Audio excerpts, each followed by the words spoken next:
दीदी, तुमने राशि को ससुराल से वापस लाकर सही नहीं किया। वो एक बच्चे की माँ भी है। छोटी छोटी बातों पर यूं गुस्से में अपनी बेटी को समझाने की बजाय, आपस में सुलह करवाने की बजाय तुम तो उसे अपने साथ वापस ले आई।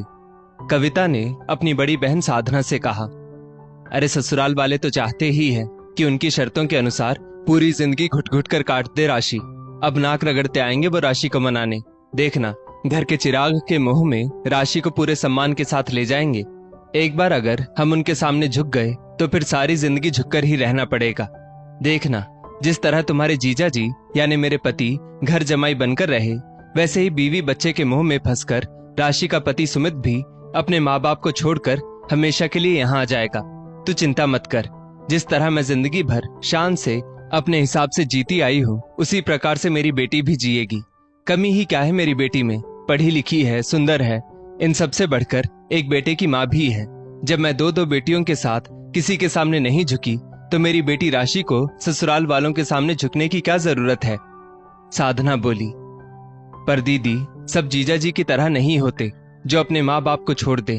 तुम कहीं अपनी बेटी का जीवन बर्बाद तो नहीं कर रही? तुम ओवर कॉन्फिडेंट तो नहीं हो रही? कविता ने संदेह जताते हुए कहा, तू हमेशा से डरपोक थी और डरपोक ही रहेगी। जिंदगी भर संयुक्त परिवार में फंसी रहेगी। अपने लिए आवाज उठानी तक नहीं आती तुझे। साधना बोली, पर मैं खुश हूं दीदी अपने संयुक्त परिवार में। मेरे पति की आंखों में मुझे अपने लिए हमेशा इज्जत और प्यार दिखाई देता है। परिवार में मुझे सबका सहयोग मिलता है। मेरे बच्चों को बड़ों का आशीर्वाद, छोटों का साथ मिलता है। इतने अच्छे संस्कार मिल रहे हैं मेरे बच्चों को, और क्या चाहिए?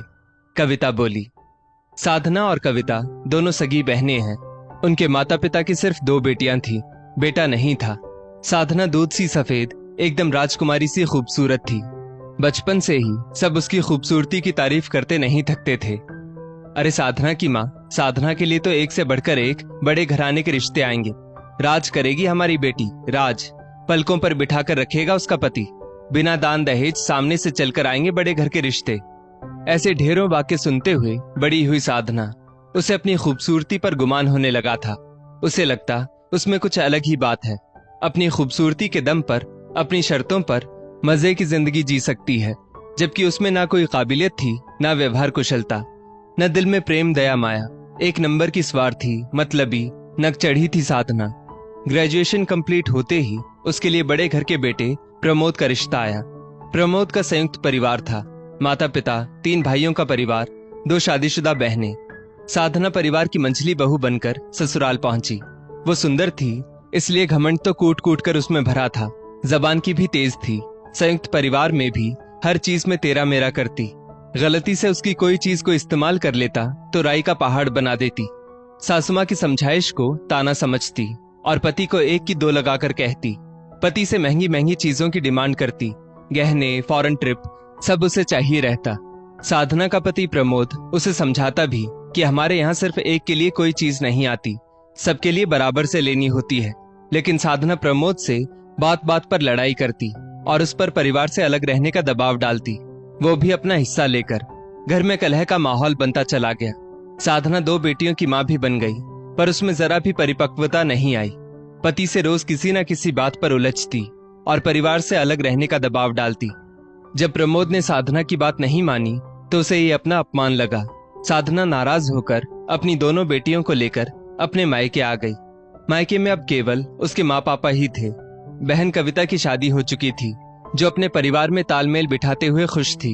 इधर प्रमोद भी अपनी बेटियों के बगैर दुखी था, लेकिन बेवजह अपने परिवार से अलग होना भी नहीं चाहता था। लेकिन प्रमोद के अनुभवी पिता ने बेटे की गृहस्थी टूटते देख प्रमोद को उसके हिस्से का कुछ भाग दे दिया और साधना के पास मायके भेज दिया। बेटा, दूर रहो पर दिल से नजदीक रहो, पास रहकर भी दूर हो तो क्या फायदा, प्रमोद के पिता ने कहा और पुश्तैनी जायदाद का बाकी का हिस्सा दोनों बेटियों की शादी में देने का वादा किया। अब प्रमोद घर जमाई बन साधना के मायके में रहने लगा। साधना का कोई भाई तो था नहीं, इसलिए प्रमोद ही अब साधना के पापा की साड़ियों की दुकान चलाने लगा। प्रमोद अपने दिल पर पत्थर रखकर अपनी बच्चियों की खातिर साधना की मनमर्जी बर्दाश्त करता। दोनों बेटियां राशि और रिया बड़ी होने लगी। साधना के माता पिता भी दुनिया से चले गए। राशि ने एकदम अपनी माँ साधना का स्वभाव पाया था। वैसे ही स्वार्थी, लालची अपनी सुंदरता पर घमंड रखने वाली, अति महत्वाकांक्षी। बेटा, किसी भी कीमत पर ससुराल में झुकना मत। अपनी मर्जी का जीवन जीना। हर किसी को खुश रखने नहीं आए हैं हम।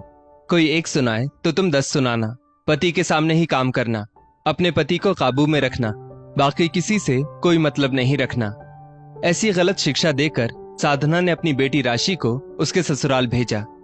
राशि नई बहू होकर भी शादी के शुरुआती दिनों में ही दबंगई दिखाने लगी। छोटे बड़े का जरा भी लिहाज नहीं था उसे।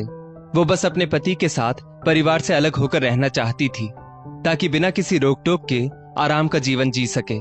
जबकि उसके सास ससुर ने परिवार की भलाई के लिए ही कुछ नियम कानून बनाए थे, जैसे रात का खाना सब साथ बैठकर खाएंगे, अपने कमरे में ले जाकर कोई खाना नहीं खाएगा, नॉनवेज ना घर में खाया जाएगा ना बनाया जाएगा, बहू को नहा धोकर किचन में प्रवेश करना होगा। साधना ने अपनी बेटी के लिए बड़ा पैसे वाला व्यावसायिक परिवार तो ढूंढा, लेकिन उसमें घुल मिलकर रहने के उसे सलीके नहीं सिखाए।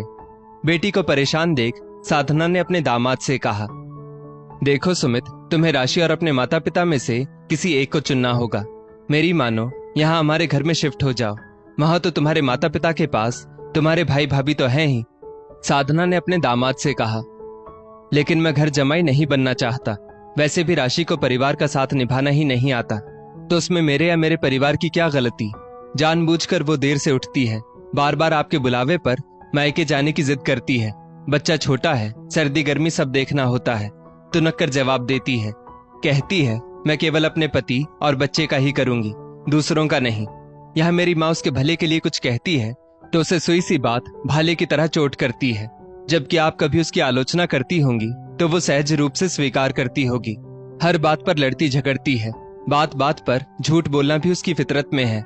उसके लिए परिवार का मतलब सिर्फ पति पत्नी और बच्चा ही है, जैसे सरकारी नियमों के तहत जारी हुआ हो। माँ होकर भी उसने अपने बच्चे को दूध पिलाने से इनकार किया कि उसका फिगर खराब हो जाएगा। मेहमानों के आने पर अपने कमरे से बुलाने पर भी बाहर नहीं आती है। हर वक्त घर में भूचाल की स्थिति बनी रहती है। अगर आपका बेटा होता और आपकी बहू ऐसा व्यवहार करती तब आपको कैसा लगता।